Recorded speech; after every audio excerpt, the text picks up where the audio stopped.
এতগুলা সরকার এসেছে, জাতীয় সংসদে কোরআনের একটি আইনও চালু করে নাই।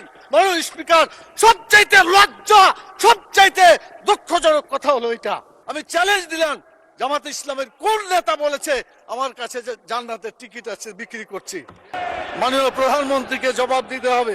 বাংলাদেশে কেন নামাজ চালু করা হলো না? চাঁদাবাজ কোন দলের সদস্য হতে পারে না। চাঁদাবাজ চাঁদাবাজি, তাদেরকে ধরতে হবে, গ্রেপ্তার করতে হবে। অতএব আসুন বাংলাদেশে মানুষের আইনের কবর রচনা করে কোরআনের আইন প্রতিষ্ঠা করি রব্বুল আলামিন। দুনিয়াতে আমরা কেউ থাকবো না, মরার পরে আমাদের আসল জায়গা। এখানে যা আলোচনা হচ্ছে সব দুনিয়া কেন্দ্রিক আলোচনা হচ্ছে। আখিরাতে কি হবে এই চিন্তা কারো মনে নাই। আল্লাহ তাআলা সূরা আলে ইমরানের 185 নম্বর আয়াতে বলেছেন, ফামান জুহজিহা আনিন নার ওয়া উদখিলাল জান্নাত ফাকাদ ফাজ।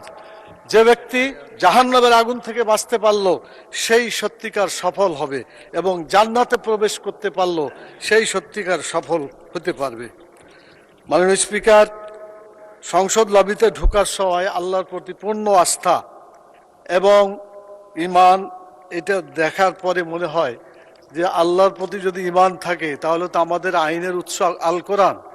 কোরআনের বিধান বাংলাদেশে চালু হওয়া উচিত ছিল। মাননীয় স্পিকার, 90% জন মানুষ যারা কোরআনে বিশ্বাস করে, এই কোরআনে যে বিধানগুলো আছে 6666টি আয়াতের মধ্যে not less than 1000 ayat belong to the positive order and not less than 1000 ayat belong to the negative order।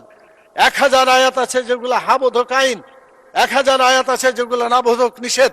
কোরআনের এই 1000 পজিটিভ এবং 1000 নেগেটিভ আয়াতগুলা বাংলাদেশে কায়েম করতে হবে, এটা আমাদের দাবি। মাননীয় স্পিকার, এরপরে যে কথা আমি বলতে চাই মাননীয় স্পিকার, সেটা হলো আল্লাহ তাআলা যাদেরকে নির্বাচিত করেছেন, হুকুমের ক্ষমতা দিয়েছেন, সূরা হজের 41 নম্বর আয়াত। মাননীয় প্রধানমন্ত্রী আছেন, তার দৃষ্টি আকর্ষণ করে সকলকেই বলতে চায়, আল্লাযীনা ইম্মাক্কান্নাহুম ফিল আরদি আকামুস সালাত ওয়া আতাউয যাকাত ওয়া আমারু বিল মারুফ ওয়া নাহাউ আনিল মুনকার। যারা রাষ্ট্র ক্ষমতা পাবে তারা দেশে নামাজ চালু করে মানুষের চরিত্র ভালো করে দেবে, এবং যাকাত চালু করে মানুষের ক্ষুধা, দারিদ্র, বেকারত্ব দেশ থেকে তারা বিতাড়িত করবে।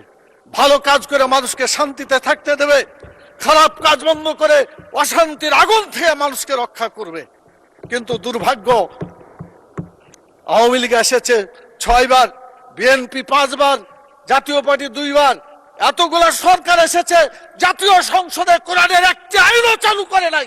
মাননীয় স্পিকার, সবচাইতে লজ্জা, সবচাইতে দুঃখজনক কথা হলো এটা। আমরা চাই আমরা এই দেশে কোরআনের আইন চালু করে মানুষকে মুক্তি দেব। আমি মাননীয় প্রধানমন্ত্রীকে বলবো, আপনাকেও জিজ্ঞাসা করা হবে, আমাকেও করা হবে, বাংলাদেশে কেন নামাজ চালু করা হলো না?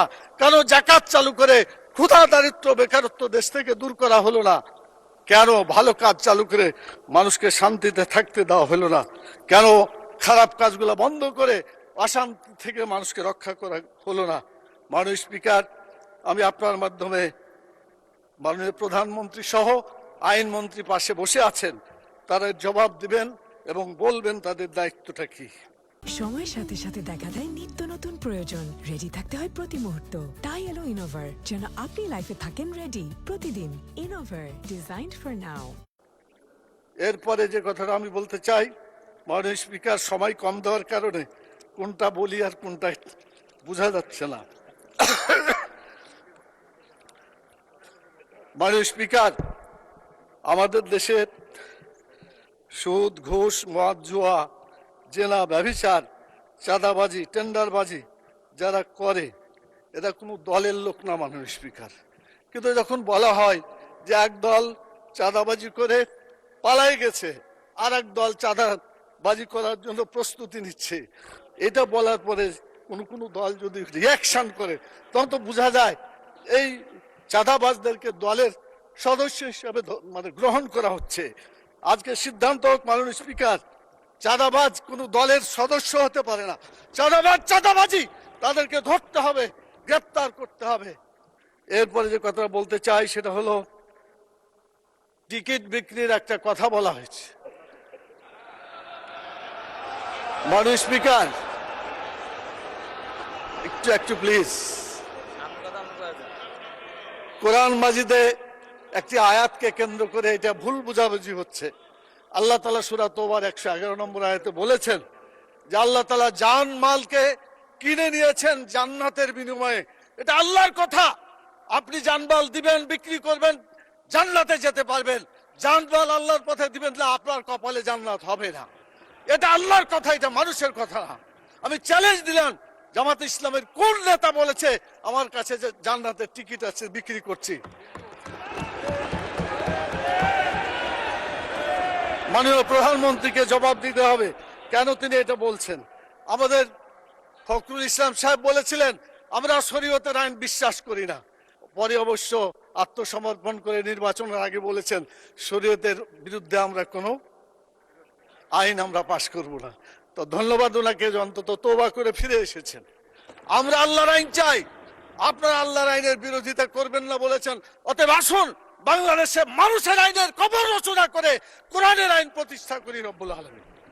আল্লাহ তাআলা আমাদেরকে